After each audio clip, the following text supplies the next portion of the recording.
Now, to find the slope of the line, the formula is y2 minus y1 over x2 minus x1.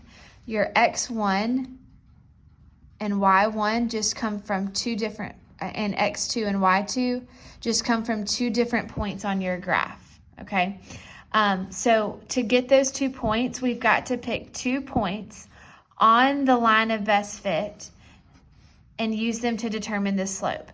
So I'm going to circle those points and I'm going to label them for you so that you can see which points I used. So when I pick 2 points, I need to consider 2 things. 1, they need to be on the line of best fit. They need to be on this line. 2, they cannot be any of the points that I already plotted. They need to be 2 new points. The last thing is that my points that I pick, I want them to go through a cross section of my data. And that's so that I don't have to guess what the numbers are.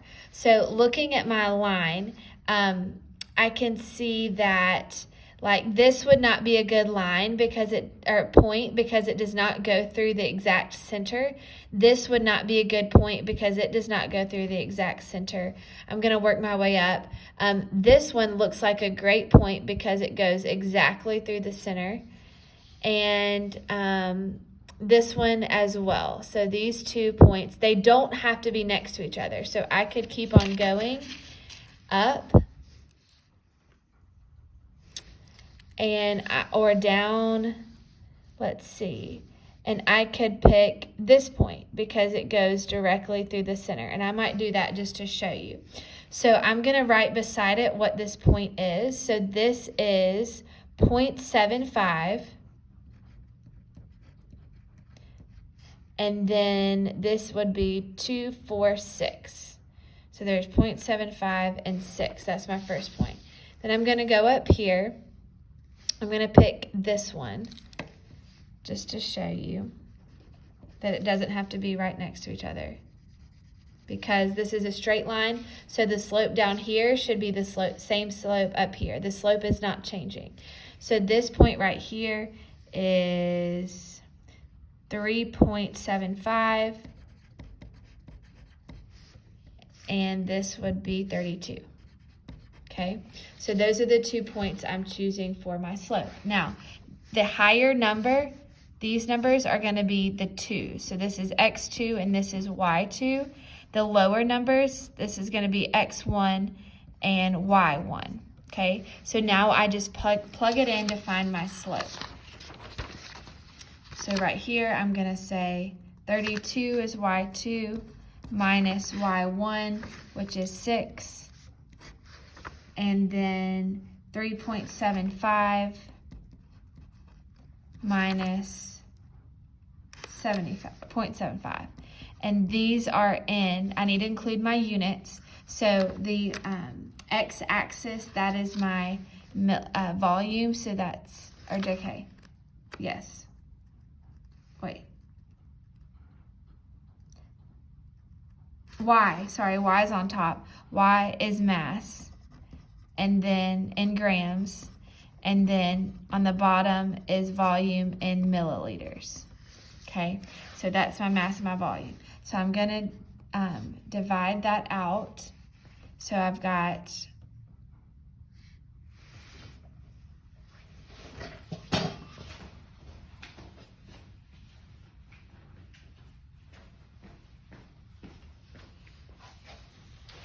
26 divided by 3, so grams over milliliters, and that gives me 8.66. So I'm going to go ahead and say 8.67 grams per milliliter.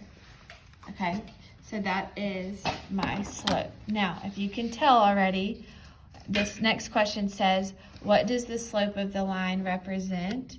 So since mass is on the top and volume is on the bottom, the slope of my line represents mass over volume, which is, as you know, density. So I can use the slope of the line to determine density. What does it tell us? Remember, density is a characteristic property, so it can we can use that to tell us the identity of a substance.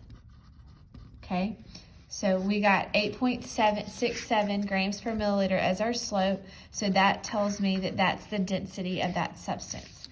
I'm not going to have you do this, so we can mark that out. And then we want to use our graph to determine how much matter you would have if you decrease to 3 milliliters. So to find that, I go to 3 milliliters, I go up to my line, and I see that it's almost to 26, not quite to 26, so I would say 25.9 milliliters, or sorry, 25.9 grams.